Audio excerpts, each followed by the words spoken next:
Chapter 17. Tom and Huck's windfall made a mighty stir in the little town of St. Petersburg. It was talked about, gloated over, and glorified until many citizens' reason tottered under the strain of the unhealthy excitement. Every haunted house in St. Petersburg and neighboring towns was ransacked for hidden treasure, taken apart plank by plank, and its foundations dug up. The ransacking was done by men, not boys, some of them ordinarily quite reasonable people, as people go.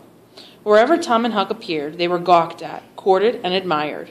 Everything they said was treasured and repeated. Everything they did was regarded as remarkable. The town newspaper published short biographies of the boys. Caroline Douglas helped Huck by investing his money for him at 6% interest. At Aunt Polly's request, Judge Thatcher did the same with Tom's money. Each boy now had a prodigious income, about $5 a week. It was just what Reverend Sprague got. No, it was what he was supposed to get. Generally, he couldn't collect it. In those days, $1.25 a week would house, feed, clothe, wash, and school a boy.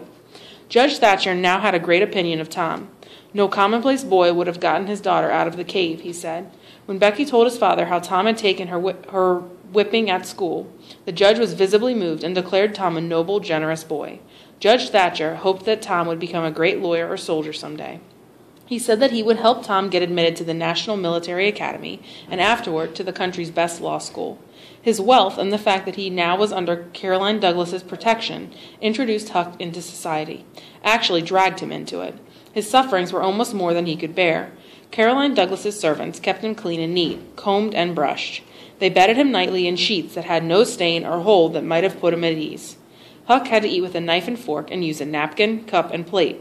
He had to study, go to church, and speak so properly that he nearly lost the ability to speak at all. Civilization's chains now bound him hand and foot. For 3 weeks he bravely bore his miseries. Then he turned up missing. For 2 days Caroline Douglas, greatly distressed, hunted for Huck. Deeply concerned, the town searched high and low. They even dragged the river for his body. Early the third morning, Tom Sawyer wisely searched the empty barrels behind the abandoned slaughterhouse. In one of them he found the refugee.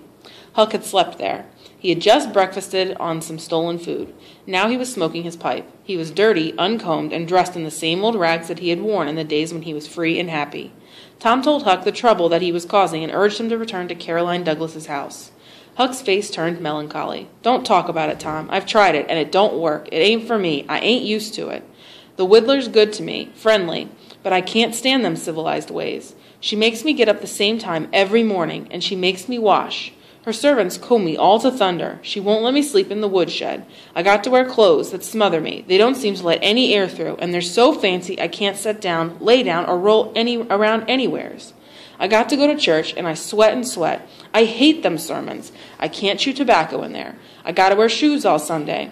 The Widler eats by a bell, goes to bed by a bell, and gets up by a bell. Everything's so regular, a body can't stand it." "Well, everybody does it that way, Huck." "Well, I ain't everybody, and I can't stand it, Tom. It's awful to be so tied up, and food comes too easy. I don't take no interest in it when it comes that easy. I gotta ask to go fishing. I gotta ask to go swimming. I gotta ask to do anything. I started talking so nice that my mouth felt all funny. I had to go up into the attic and cuss a while to put the right taste back into my mouth. The wider doesn't let me smoke, yell, or gape. She doesn't let me stretch or scratch in front of people. And," Huck squirmed with special distaste, "she prays all the time. I never seen such a woman. I had to leave, Tom. I just had to. Besides, school's gonna start soon, and I had to go. I couldn't stand that, Tom. Looky here, being rich ain't what it's cracked up to be. It's just worry, worry, sweat, sweat, and wish you was dead. These clothes suits me, and this barrel suits me. I wouldn't ever got into all this trouble if it hadn't been for that money. Please take my share of it along with yours. Just give me 10 cents once in a while. Not often, 'cause I don't give a darn for something less. It's sort of hard to get. Please go and beg the Widler to let me. Huck, you know I can't do that. If you'll try this thing just a little longer, you'll come to like it." "Like it? The way I'd like a hot stove if I was to be set on it long enough. No, Tom, I won't be rich. I won't live in some cuss-smothery house. I like the woods and the river and barrels, and I'll stick to them. Blame it all, just when we'd got guns in a cave and we're all set to go robbing, this darn foolishness had to come and spoil everything." Tom saw his opportunity. "Look here, Huck, being rich ain't going to keep me from being a robber." "You mean it, Tom?" Huck asked joyfully. "Sure I do, but we can't let you in the gang if you ain't respectable." Huck's joy vanished. "Can't let me in? You let me be a pirate?" "Yes, but that's different. A robber is more high-toned than a pirate. In most countries, they're high up in nobility, dukes and such. Huck was silent, engaging in a mental struggle. Finally he said, "Well, I'll go back to the Widder for 1 month, and see if I can come to stand it, if you'll let me be in the gang." "That's a deal, Huck. Come on, let's go. I'll ask the widow to let up on you a little." "Will you, Tom? If she'll let up on some of the roughest things, I guess I can smoke and cuss in private and maybe pull through that way." "When you going to start the gang?" "Right off. Maybe we'll get the boys together and have the initiation tonight." "The what?" "Initiation, the swearing in. You swear to stand by each other and never tell the gang secrets, even if you're chopped to pieces. You swear to kill anybody that hurts one of the gang." "That sounds mighty good." "The swearing's got to be done at midnight, in the lonesomest, awfulest place you can find. A haunted house would be best, but they're all ripped up now, and you've got to swear on a coffin and sign it with blood. Now that's something special. It sounds 1,000,000 times better than pirating." The story ends here. If I went much further, this story of a boy would be in danger of becoming the history of a man. When you write a novel about grown-ups, you know exactly where to stop, with a marriage. But when you write about children, you just stop when you think you've gone on long enough. Most of the characters in this book are still alive, prosperous and happy.